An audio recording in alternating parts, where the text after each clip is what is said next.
Alors, nous allons maintenant voir comment mettre en route Active Directory et le DNS, car Active Directory ne peut pas fonctionner sans DNS. Et nous allons aussi faire vite fait une petite configuration DHCP pour être dans une configuration typique de ce qu'on peut trouver en entreprise. Donc on a notre machine Windows Server. Les manipulations qu'on va faire seraient strictement identiques, mais vraiment, quoi, même pas un clic de différent de serveur 2008 R2 même et 2012, 2016, 2019 ou encore Windows Server 2022. On a donc deux machines virtuelles, une notre Windows Server et deux une machine Windows 10 qui sera le client et que l'on devra mettre dans le domaine Active Directory. Si je vais dans les settings des machines virtuelles, au niveau réseau, je les ai toutes les deux mises dans Custom VMnet1, VMnet1 qui est donc un réseau virtuel à l'intérieur de VMware Workstation. Donc ça c'est la machine Windows 10 et la machine Windows Server, pareil, Custom VMnet1 au niveau des réglages réseau. Ce réseau virtuel à l'intérieur de VMware Workstation, si je vais dans Edit, Virtual Network Editor, il faut que je clique sur Change Settings. Je dis oui. Et mon réseau VMnet1, il est dans Host Only, c'est-à-dire que les machines virtuelles pourraient discuter entre elles, celles qui sont sur le même VMnet, et aussi avec la machine réelle. C'est pas tout à fait ce qu'on veut. Par défaut, les deux options qui sont en dessous sont cochées. Nous, on les décoche. Pourquoi? Bah, la première, justement, pour qu'on ne puisse même pas discuter avec la machine réelle. Si cette option-là est décochée, les machines qui sont dans VMnet1 pourront discuter entre elles, mais pas avec la machine réelle. Et celle d'en dessous, c'est parce que dans les VMnet de VMware Workstation, il y a un service de DHCP. Et comme on va mettre en œuvre notre propre DHCP, on n'en veut pas non plus. Donc la configuration du VMnet1, on aurait pu prendre le 2 ou le 3, c'était pareil. Mais nous, on a pris le VMnet1. C'est donc en host only avec les deux options ici décochées. C'est important pour que tout marche bien. Donc après, vous faites apply. OK. Et donc, comme on vient de le voir, les deux machines sont bien au niveau réseau sur VMnet. Donc, je vais commencer par la machine Windows Server. Simplement, avec Windows R, j'ouvre le lanceur. Je fais CMD. Ça m'ouvre le CMD. Je vais d'abord aller dans sysdm.cpl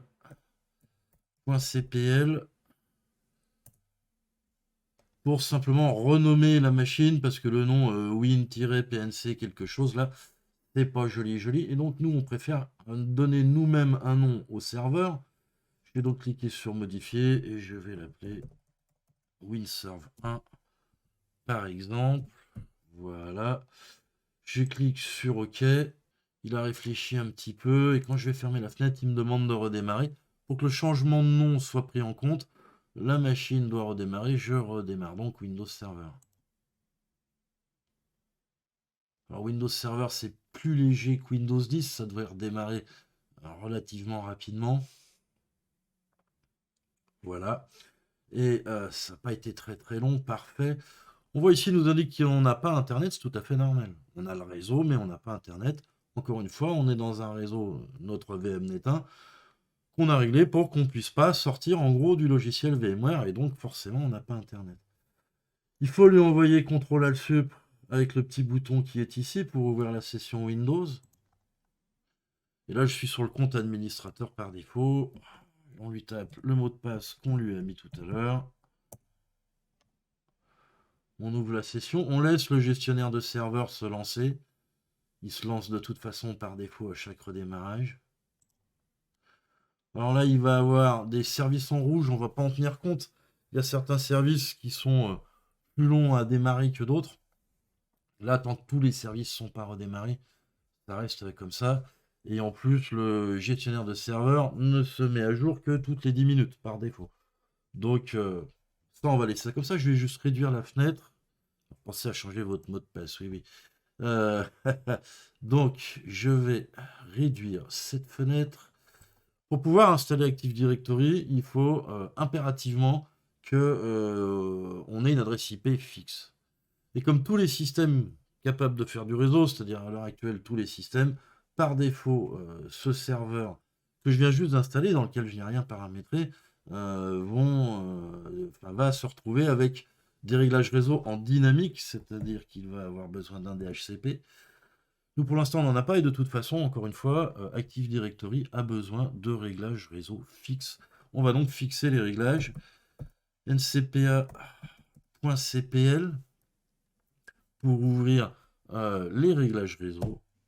Hop. Et donc, ma carte réseau ici, je double-clique dessus. Propriété, IPv4, je double-clique encore. Voilà, comme je vous le disais, par défaut, on est donc en automatique, en dynamique, c'est la même chose. Donc, je vais lui dire d'utiliser l'adresse suivante. Par exemple, je vais lui mettre 192.168.10.100. Je fais tab, il me met le masque de classe par défaut, le masque de /24, c'est tout à fait ce que je veux. On va mettre une passerelle, même si on n'en a pas, parce que pour ces manipulations-là, on n'en aurait pas besoin. Mais histoire d'être complet, passerelle par défaut, je vais lui mettre donc 192.168.10.254. Encore une fois, il n'y a aucune machine à cette adresse-là, c'est juste histoire de faire les réglages. Et pour le DNS, le DNS, ça va être lui-même. Quand on va installer Active Directory, on n'est pas obligé, mais Active Directory ne peut pas fonctionner sans DNS, on n'en a pas d'autre. Donc on va installer en même temps qu'Active Directory le DNS dans cette machine. Et donc je vais lui dire que le DNS c'est lui-même avec l'adresse de loopback 127.0.0.1 qui est donc une adresse qui indique à la machine que si elle cherche un DNS, elle doit le chercher à l'intérieur d'elle-même. Comme ça sera notre Windows Server, le DNS. Je vais cliquer sur OK. Je referme toutes les fenêtres. Donc là, les réglages réseau sont faits. Je vais quand même vérifier qu'ils sont pris en compte avec un petit ipconfig. Je n'ai même pas besoin du /all, juste là, pour voir qu'il a bien pris l'adresse réseau que je lui ai mis avec le masque, l'adresse de passerelle, etc. Donc, pas de problème, ça va fonctionner au niveau des réglages réseau. On voit ici qu'on a l'IPv6. Ça ne nous dérange pas, on le laisse, il n'y a aucun problème avec ça.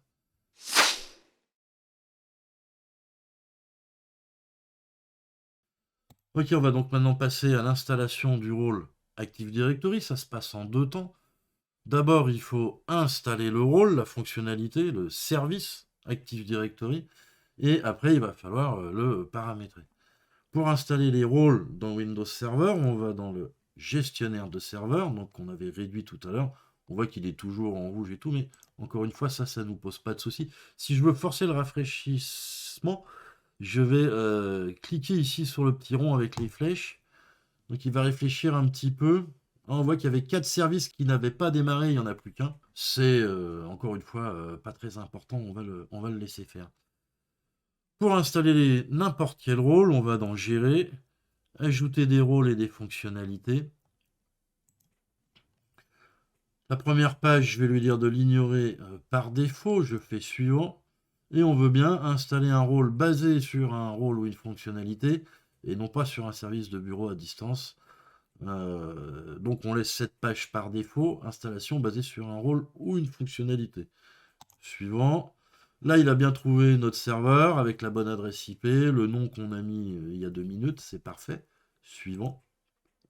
Et donc le rôle qu'on veut installer, c'est service ADDS. Il me dit tout un tas de sous-fonctionnalités qu'il va falloir installer en même temps. Je lui dis oui, bien sûr, ajouter des fonctionnalités. Et donc service ADDS pour Active Directory Domain Services. C'est l'Active Directory comme on l'entend dans la vie de tous les jours en entreprise. ADDS. Donc, allez, suivant, suivant, suivant et installer. Ok, il a fini d'installer ADDS. Et là, il me dit promouvoir ce serveur en contrôleur de domaine. Ça veut dire faire les réglages. Comme on l'a dit, le serveur qui gère Active Directory, on l'appelle le contrôleur de domaine. C'est lui qui va gérer tout le domaine Active Directory. On peut donc faire la promotion du serveur en contrôleur de domaine ici. Ou sinon, j'ai un petit avertissement, une notification dans le gestionnaire de serveur. Je vais retrouver exactement le même lien. Je vais donc fermer cette fenêtre. J'aurais pu cliquer ici, ça marche pareil. Donc là, je ferme. Je viens là et j'ai donc promouvoir ce serveur en contrôleur de domaine. Je retrouve exactement la même chose. Je clique sur le lien. Et là, il me dit ajouter un contrôleur de domaine à un domaine existant. Bah, ce n'est pas notre cas. En dessous, on a ajouté un nouveau domaine à une forêt existante, une forêt Active Directory. Ce n'est pas notre cas. Nous, on veut créer une nouvelle forêt en partant de zéro. Et ça va donc être ajouter une nouvelle forêt. Nom domaine de la racine, ça doit être un nom DNS. Alors, on va lui dire, par exemple, cybertop point local. On peut mettre un peu ce qu'on veut. On voit souvent marquer des points locaux. J'aurais pu mettre .net, .fr, .com, ça marchait aussi. Mais pour bien spécifier, pour qu'on sache bien que ce nom DNS ne correspond pas à un site web, etc. Mais que c'est juste pour notre Active Directory à l'intérieur de l'entreprise. On voit souvent ça sur le terrain avec marqué point local comme ça. Je vais donc lui dire suivant. Il va réfléchir un petit peu pour essayer de voir sur le réseau si ce nom n'est pas déjà pris. Et comme c'est pas le cas, ça va bien se passer. Mais voilà, il me redonne la main. Là, on va pas changer grand-chose, mais on va quand même expliquer les réglages. Le niveau fonctionnel de la forêt ou le niveau fonctionnel du domaine, c'est pour dire avec quelle ancienne version de Windows Server on veut être compatible. On peut, si on veut, redescendre vers des versions plus anciennes. Par exemple, je pourrais mettre 2008 R2. Attention, par contre, après, on ne peut plus remonter. Donc ça, c'est un choix tactique à faire à la base. Nous, pour notre première manip, on va prendre serveur 2016. Ça va fonctionner exactement pareil, comme je vous ai dit, que ça soit de 2008 R2 à même 2022, à mon avis, c'est exactement la même chose. Mais donc là, attention, si vous baissez, après, on ne peut pas remonter. Spécifier les fonctionnalités de contrôleur de domaine. Alors oui, je veux le DNS en même temps, c'est là que ça se passe. Je ne suis pas obligé, je pourrais lui dire non. Ça voudrait dire que j'ai un autre DNS ailleurs qui est déjà pré-réglé. C'est sensiblement plus compliqué. Donc nous, on veut le serveur DNS en même temps. Encore une fois, Active Directory a besoin d'un service DNS, d'un serveur DNS pour fonctionner. Sinon, ça ne marche pas. On ne peut même pas l'installer. Ensuite, catalogue global et contrôleur de domaine en lecture seule. Donc là, il y a deux réglages que je ne peux pas modifier. Pourquoi? Parce que c'est mon premier contrôleur de domaine. Ça va être mon premier serveur Active Directory. Et donc, je suis obligé d'avoir le catalogue global, c'est-à-dire déjà toute la base de données. Si je faisais une réplication sur un autre serveur pour faire de la répartition de charges ou ce genre de choses, je pourrais dire non, je ne prends pas toute la base de données sur le deuxième serveur ou quoi. Mais là, comme c'est le premier, comme c'est le seul, bien évidemment, je suis obligé d'avoir toute la base de données. Ok. Ensuite, contrôleur de domaine en lecture seule, RODC, RODC pour read only, lecture seule. Par exemple, si j'ai une succursale ailleurs, à plusieurs dizaines ou centaines de kilomètres, je leur mets aussi un serveur Active Directory. Mais là, j'ai pas vraiment personne pour le gérer et j'ai un lien entre moi, la maison mère de l'entreprise où je me trouve et où le contrôleur de domaine principal se trouve. Par exemple, en VPN ou en SD-WAN ou des choses comme ça. Admettons une liaison VPN donc, et donc ce serveur-là, mon serveur principal, pourrait communiquer avec un serveur secondaire qui serait sur place dans la succursale, mais je ne veux pas que les gens dans la succursale le trafiquent. À ce moment-là, je peux faire un contrôleur de domaine en lecture seule. Et donc, il va répliquer la base de données de mon contrôleur de domaine principal, mais on ne pourra faire aucune modification dessus. C'est ça un contrôleur de domaine en lecture seule, c'est un contrôleur de domaine sur lequel on ne peut faire aucune modification. Comme c'est notre premier serveur Active Directory, qu'on n'en a pas d'autre, bien évidemment, il faut qu'on puisse faire les réglages dessus, les modifications dessus. Et donc, il ne peut pas être en lecture seule. C'est pour ça que ces deux options sont grisées, donc, parce que comme c'est le premier contrôleur de domaine, on n'a pas le choix. Ensuite, il nous demande un mot de passe. Alors, il faut qu'on définisse un mot de passe pour entrer en mode de récupération. Si jamais on a un gros problème avec le serveur, on peut tenter de récupérer la base de données. Et si on va tenter cette manipulation, bon, qu'on ne verra pas ensemble aujourd'hui, si on veut tenter de récupérer la base de données, il va falloir fournir un mot de passe qui n'est pas forcément le même que le mot de passe de l'administrateur pour ouvrir la session Windows dans Windows Server. Et donc, il nous demande un mot de passe. Je vais lui mettre un mot de passe. Alors, il faut un mot de passe complexe, minimum 8 caractères. Ce que je suis en train de taper. Et là, maintenant que j'ai rentré ce mot de passe du mode de récupération, que nous, encore une fois, on n'utilisera pas vraiment, bah après, je peux faire suivant. Donc le niveau de compatibilité pour être éventuellement compatible avec d'anciennes versions, installer le DNS en même temps, et les deux options sur lesquelles on n'a pas vraiment le choix, ou même pas du tout, le catalogue global, comme c'est notre premier serveur, on est obligé d'avoir toute la base de données, et ce serveur ne peut pas être en lecture seule. Enfin, le mot de passe du mode de récupération. Allez, suivant. Et là, il me dit impossible de créer une délégation DNS. Et comme on lui a fourni un nom DNS, cybertop.local, lui, il cherche en gros un serveur DNS mère, hein, comme si on avait acheté le nom de domaine sur Internet un petit peu. Alors, on n'en a vraiment pas besoin pour faire fonctionner un Active Directory en entreprise, à l'intérieur d'un réseau privé d'une entreprise. On n'est clairement pas obligé de mettre ça en œuvre. Nous, on va le laisser tel quel. De toute façon, c'est qu'un avertissement. C'est pas une grosse croix rouge avec marqué attention, ça marchera pas et tout. C'est juste dit attention, on n'a pas trouvé de zone parente, c'est ce qu'il nous dit, hein. Bah, c'est normal, elle n'existe pas. Donc là, aucun souci, je lui dis suivant.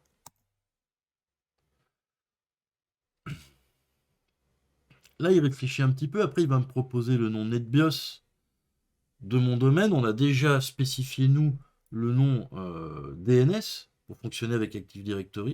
Il y a certaines fonctionnalités dans Active Directory qui ont besoin aussi du nom NetBIOS, donc il génère le nom NetBIOS lui-même. Je pourrais le changer, mais là, ça me va bien comme c'est là. En gros, je laisse par défaut aussi et je fais suivant.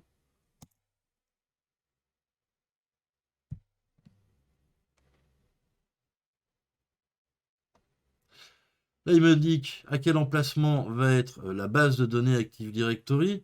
Si je veux, je peux changer. Par exemple, je peux mettre ça dans un dossier AD. Alors, ce dossier, pour l'instant, n'existe pas, mais il va être créé à l'installation, histoire de regrouper toutes les parties de la base de données Active Directory et les journaux d'événements au même endroit. C'est plus facile à sauvegarder. Après, on n'a plus qu'à sauvegarder le dossier AD. On est sûr d'avoir pris toute la base de données Active Directory. Allez, j'ai donc changé les chemins. Ce dossier AD va être créé à l'installation. Je peux cliquer sur Suivant. Il me fait une petite récapitulation, pas de problème. Et ici, j'ai affiché le script. Ça, c'est intéressant. Alors, on ne va pas le faire tout de suite, mais si j'affiche ici, on a le script PowerShell qui correspond au réglage qu'on a fait si jamais on voulait scripter l'installation de notre serveur Active Directory et surtout la promotion du serveur en contrôleur de domaine. Donc, on ne va pas l'utiliser maintenant, mais on peut, si on veut, exporter tous les réglages qu'on vient de faire en PowerShell. Pour moi, tout me va bien. Je clique sur Suivant. Et là, il réfléchit un peu. Et si quelque chose ne lui plaît pas, il va vous le dire à cette étape-là. Et sinon, après, on va pouvoir lancer donc la promotion du serveur en contrôleur de domaine.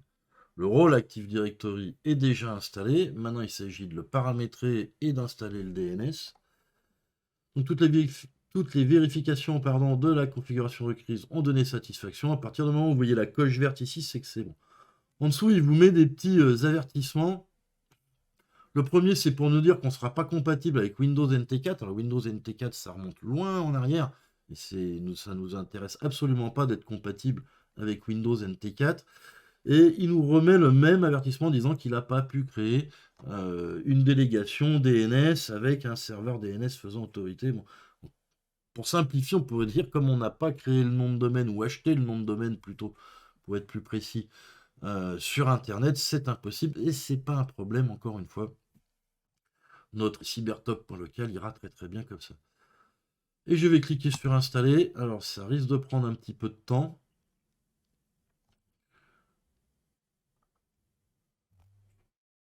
On va voir au fur et à mesure ici, ça va défiler les paramètres. Alors, on a toujours pour l'instant nos deux avertissements. Là, il nous lit ici vérification pour déterminer si... Il va y avoir tout un tas de paramètres comme ça qui vont passer. Après, la machine va redémarrer. Là, on voit qu'il est en train de créer la base de données. Il est en train de s'occuper du DNS, configuration du service serveur DNS en cours sur cet ordinateur, etc. etc. Je vais mettre le film en pause et on revient quand il aura redémarré parce qu'il y en a pour... Ah, il me dit déjà, vous allez être déconnecté. Ok, j'ai fait fermer. Normalement, Je m'attends à ce qu'il redémarre tout seul, sinon je peux le faire redémarrer moi-même. Ça y est, c'est parti, il redémarre. Là, c'est pareil, il y en a pour un petit moment.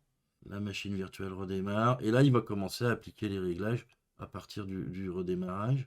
Application des paramètres de l'ordinateur. Après, bien évidemment, ça dépend de la puissance de votre machine réelle. Ma machine réelle est quand même assez puissante et assez récente. Donc j'espère que ça va pas prendre trop de temps.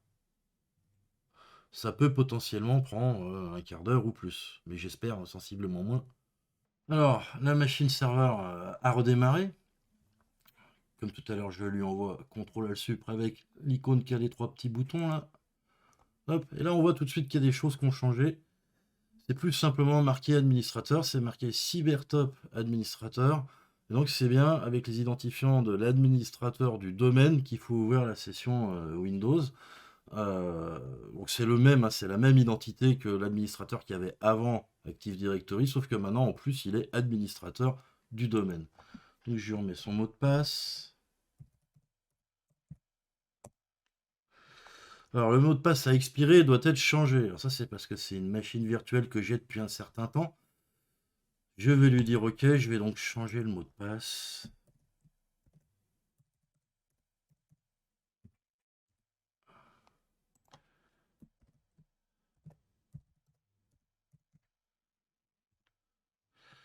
Et je fais Enter. Changement du mot de passe. Mon mot de passe a été changé, parfait. Et donc là, alors par défaut, il me met sur autre utilisateur. C'est pas ce que je veux. Je retourne ici sur CyberTop administrateur. Se connecter. Et la session Windows s'ouvre. Le gestionnaire de serveur se lance. Je vais le mettre en plein écran. On voit tout de suite qu'on a ADDS, Active Directory, Domain Services et le DNS qui ont été rajoutés. Comme tout à l'heure ici, les services qui tournent en tâche de fond, on va les laisser tranquilles. On va aller regarder vite fait, parce qu'il faut encore qu'on installe le DHCP pour être complet dans notre architecture. Donc on va aller regarder vite fait en graphique, qu'est-ce qu'on vient d'installer. Et donc j'ouvre le CMD comme d'habitude. Pour aller voir Active Directory, la commande c'est DSA. Et ça m'ouvre donc la fenêtre utilisateur et ordinateur Active Directory. Alors il y a d'autres fenêtres de gestion, mais pour l'instant c'est celle-là qui nous intéresse. Ici la racine de mon domaine, la racine de mon forêt. Et si je déplie, pas de problème, il y a on va dire les unités d'organisation, les OU, chaque dossier ici par défaut.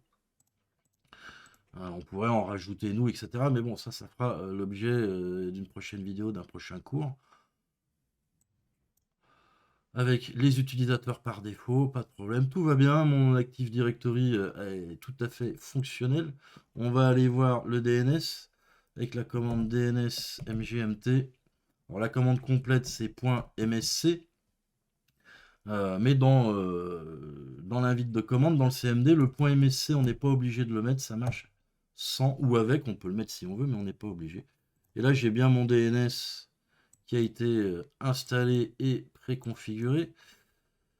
Je vais déplier et j'ai les zones de recherche directe, c'est ici ça se passe pour l'instant. Je vois que j'en ai deux, j'ai cybertop.local, ça c'est si je veux faire mes propres enregistrements DNS. Toutes les machines que je vais mettre dans le domaine auront un enregistrement DNS ici de manière automatique. Et ensuite, il y a le MSDCS qui lui sert à Active Directory qu'on va laisser tranquille. On rentre très très rarement là-dedans. En plus, c'est un tout petit peu compliqué. C'est tout en hexadécimal et tout ça. Donc, pour nous, pour l'instant, ça ne nous intéresse pas.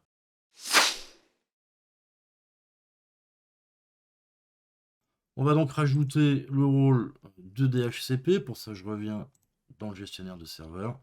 Et comme tout à l'heure, gérer, ajouter des rôles et des fonctionnalités. Installation basée sur un rôle ou une fonctionnalité, suivant. Toujours sur mon WinServe. On voit que le nom a un tout petit peu changé, puisque maintenant ça a rajouté .cybertop.local. C'est tout à fait normal quand on installe Active Directory. Suivant. Et là, tout simplement, je vais cocher serveur DHCP. Je fais ajouter des fonctionnalités. Suivant, suivant, suivant, installer. C'est donc le service DHCP qu'on est en train d'installer, qui, une fois qu'on l'aura configuré, va donner les réglages réseau à notre machine Windows 10 ici. Et l'installation du rôle, ça y est terminée. Et comme tout à l'heure, j'ai un petit lien ici. Alors, c'est pas le même message, mais terminer la configuration DHCP. J'ai ici la notification, que je fasse l'un ou l'autre, c'est pareil. Je vais le faire cette fois-ci sur le lien ici, terminer la configuration. Il me dit qu'il va créer deux groupes, administrateur DHCP et utilisateur DHCP, pas de problème. Mais surtout, il va me dire autoriser le serveur DHCP sur l'ordinateur. Quand on est dans un domaine Active Directory, on ne met pas en place du DHCP comme ça, il faut pouvoir l'autoriser. En gros, il faut avoir le droit, il faut être l'administrateur du domaine. Alors, la session Windows a été ouverte avec l'administrateur du domaine, donc ça posera aucun problème. Mais il faut donc qu'on autorise le DHCP dans le domaine Active Directory. Ça va se faire très simplement. Je lui dis suivant. Il a trouvé mes identifiants d'administrateur du domaine. Tout va bien. Je vais cliquer sur valider.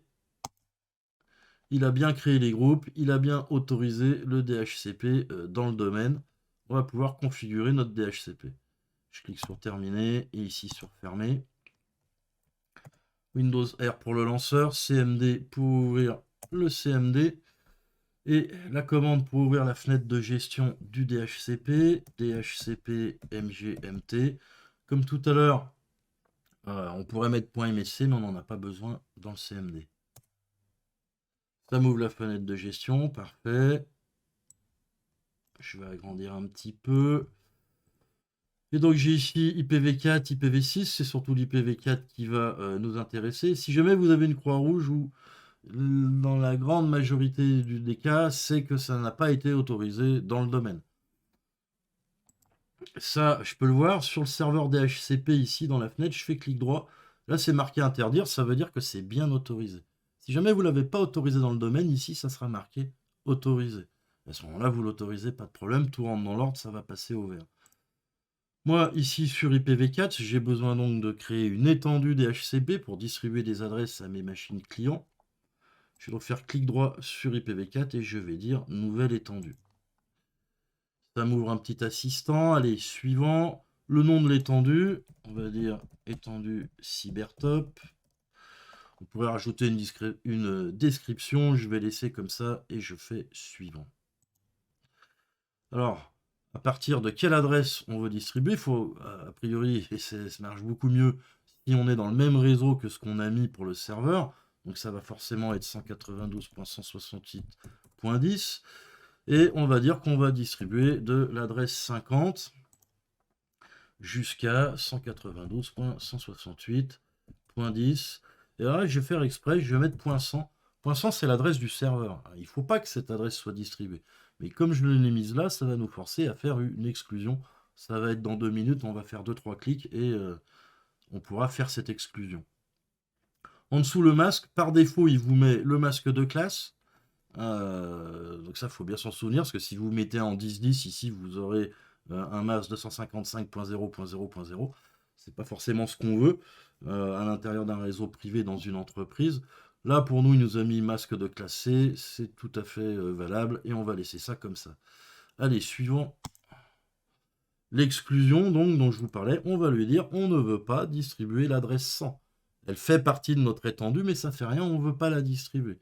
Donc je vais dire 192.168.10.100. Je ne vais pas mettre d'adresse de fin, je vais cliquer sur ajouter.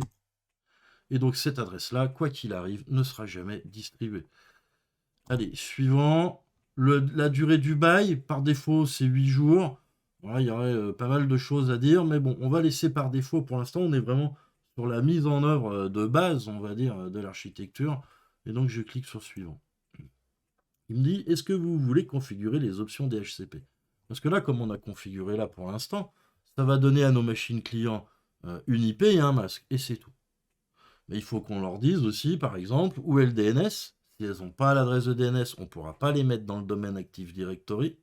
Et on va aussi en profiter pour leur dire où est la passerelle. Même si, comme on l'a dit tout à l'heure, c'est une adresse qui n'existe pas et qui est là juste pour être complet et bien remplir tous les paramètres, mais on va la donner quand même. Allez, jeudi suivant. Adresse de passerelle, donc 192.168.10.254. Clique sur ajouter. Je fais suivant. Le DNS, il a déjà trouvé qu'il y avait un DNS à cette adresse-là. Et donc, on n'a pas besoin de rajouter. Si jamais il ne trouve pas, vous pouvez rajouter à la main. Et il a déjà trouvé que le nom de domaine, c'était cybertop.local. Ces deux réglages-là seront indiqués par le DHCP à mes clients. On peut les mettre à la main ou pas, ou on peut, par exemple, des fois, on met le DHCP en œuvre, on installe et on règle le DHCP avant l'Active Directory. À ce moment-là, il n'y a pas de DNS. On peut le mettre quand même. Là, comme il y avait déjà un DNS, il a tout trouvé automatiquement. J'ai rien à faire et je clique sur suivant. Server Win, ça on fait plus ça depuis longtemps, c'est quand on avait des réseaux beaucoup plus lents qu'à l'heure actuelle. C'était un peu comme un DNS, mais avec les noms NetBIOS. Bon, je rentrerai pas dans le détail parce que c'est complètement obsolète. Je pense que c'est toujours là uniquement par souci de compatibilité. Et je vais cliquer par suivant. Oui, je veux activer l'étendue tout de suite. Je clique sur suivant et terminé.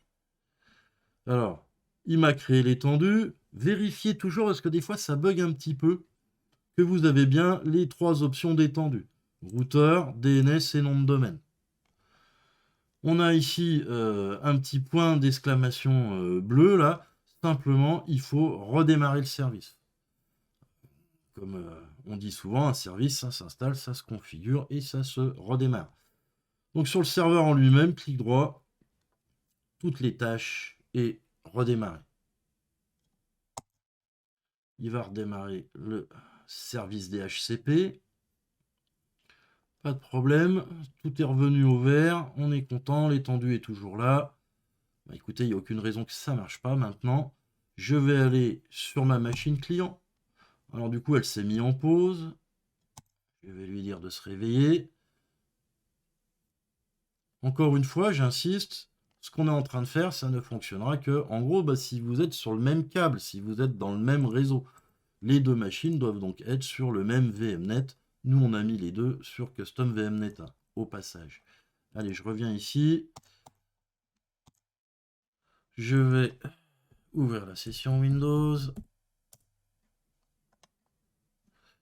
Je vais ouvrir le CMD et je vais voir, il devrait normalement trouver un peu automatiquement le DHCP. C'est-à-dire qu'à partir du moment où le système démarre, s'il est en dynamique, en automatique, comme il doit l'être par défaut, il va faire une requête DHCP sur le réseau en disant « Allô, est-ce qu'il y a quelqu'un pour me donner mes réglages ?» Je vais vérifier si c'est le cas. Et on voit que j'ai bien l'adresse 10.50 dans cybertop.local avec le masque de sous-réseau et l'adresse de passerelle. Encore une fois, Active Directory ne marche que s'il y a le DNS. Et là, ipconfig tout court, ça ne me permet pas de voir si on a le bon réglage de DNS. Il vaut mieux le vérifier. Je vais refaire la commande ipconfig avec l'option /all. Et ça va m'afficher tous les réglages, dont le DNS. Et là, je vois ici serveur DNS, et c'est bien l'adresse du serveur Windows. À partir de là, ça devrait rentrer tout seul dans le domaine sans poser de problème. Je refais un CLS pour vider l'écran.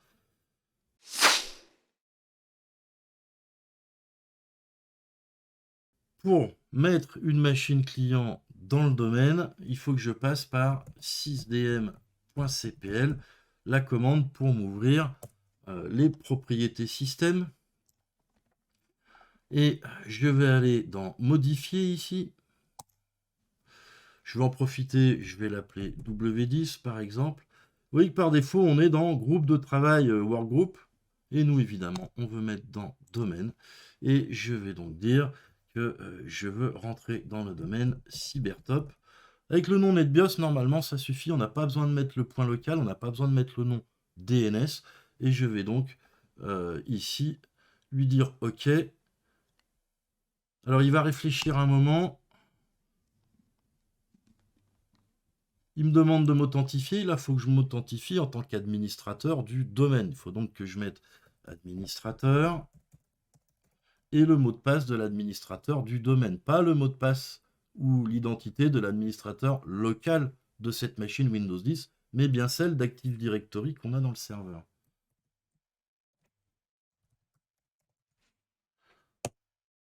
Et là, il mouline. Ça va durer, allez, 2-3 minutes, quelque chose comme ça. c'est bien avec les identifiants de l'administrateur du domaine et rien d'autre qu'il faut s'identifier à cette option-là. Donc là, je lui dis OK, il va redémarrer. Redémarrer maintenant. Pendant qu'il redémarre, je vais aller voir dans le serveur. Je vais aller voir dans Active Directory, donc DSA. Et donc là, je suis dans ma forêt Active Directory. Si je vais voir dans Computers, on voit que la machine est déjà là. Alors le changement de nom n'a pas été pris en compte, puisque le changement de nom n'est effectif qu'au redémarrage. Mais c'est bien ma machine Windows 10, c'est bien la machine qui est ici, que je retrouve par défaut quand on met une machine dans le domaine, elle arrive dans l'OU Computers. Allons-y. Là, stagiaire, c'est pas ce que je veux. Je veux pouvoir rentrer avec un utilisateur qui existe dans le domaine. Je vais donc aller sur autre utilisateur. Et là, il vous dit bien, connectez-vous à Cybertop. Alors pour l'instant, des utilisateurs du domaine, on n'en a qu'un, c'est l'administrateur. Donc j'y vais, administrateur. Et là, regardez, ça a changé. Qu'est-ce que j'ai ici? J'ai le nom NetBIOS de la machine Windows 10. Ça veut dire que pour le système, cette identité-là n'est pas celle de l'administrateur du domaine. Pourquoi? Parce qu'il y a les deux. On a exactement le même nom et dans la machine localement et dans l'Active Directory ici.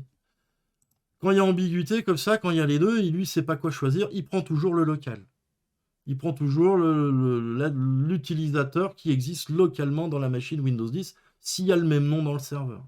Donc il faut lui dire qu'on veut celui du domaine. Je vais donc lui dire cybertop anti/administrateur. Et là, on voit qu'il a rechangé en cybertop. Je vais faire donc le mot de passe. Et ce coup-là, je ne vais pas oublier que j'ai changé de mot de passe. Je mets bien le nouveau mot de passe. Comme c'est la première fois que cet utilisateur se connecte, on a la préparation du système, c'est-à-dire en gros la création du dossier de profil de l'utilisateur. Mais on voit que j'ai réussi à ouvrir la session Windows avec une identité qui n'existe que dans le serveur. C'est bien l'Active Directory qui m'a permis de m'identifier ici et d'ouvrir la session Windows. Si je vais voir ici, je suis administrateur, il ne me met pas le domaine. Allons voir 6dm.cpl. Et ici, c'est bien marqué domaine cybertop.local. Pas de problème. Cette machine est dans le domaine. Je peux maintenant la gérer depuis le serveur, forcer des réglages avec des stratégies ou autres depuis l'Active Directory. Je vais faire une petite récapitulation au tableau blanc. Donc, ce qu'on veut installer, c'est Active Directory Domain Service,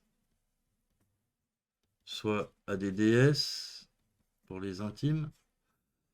Pour ça, on a impérativement besoin du DNS. Il va s'installer en même temps, mais encore une fois, sans DNS, ça ne marche pas. Il faut que les deux machines soient sur le même réseau.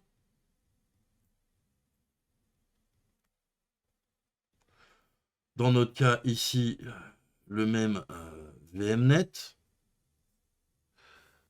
On a fait en sorte d'installer avec le DHCP. Le DHCP doit impérativement indiquer le DNS, c'est-à-dire, je vais le mettre en dessous, le serveur. C'est notre serveur Windows qui a le rôle de DNS. Sinon, si le DHCP ne donne pas l'adresse de DNS au client, le client ne pourra jamais rentrer dans le domaine. Il faut impérativement le DNS. Voilà, si vous respectez toutes ces conditions, ça doit marcher à peu près facilement, tranquillement. Je sais que c'est une manipulation qui pose parfois problème aux débutants, mais bon, avec un tout petit peu d'entraînement, ça se passe de manière assez tranquille. Voilà, c'est la fin de la manipulation.